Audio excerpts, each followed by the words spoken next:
Assalamualaikum, hai kepada semua mami ayah yang sedang mencari taska untuk anak-anak. Selamat datang ke Taska Mutiara Nur Taqwa. Di Taska Mutiara Nur Taqwa, kami membantu setiap kanak-kanak berdasarkan perkembangan mereka, bukan semata-mata mengikut umur. Kanak-kanak di Taska Mutiara Nur Taqwa juga akan disokong untuk belajar berdikari dan menguruskan diri. Di sini kami mengaplikasikan kurikulum Permata Negara yang memberi penekanan melalui belajar sambil bermain dan aktiviti kreatif. Setiap hari, anak-anak menjalani aktiviti dengan rutin yang telah disusun dan log perkembangan anak yang sentiasa dikemaskini oleh teacher untuk mami ayah lihat aktiviti anak-anak di taska.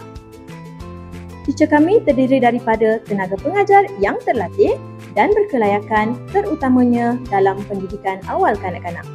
Di Taska Mutiara Nur Taqwa, kami juga menyediakan menu makanan seimbang dan berkhasiat. Taska kami telah mempunyai kelulusan daripada Jabatan Kebajikan Masyarakat (JKM) dan dinilai dengan baik setiap tahun.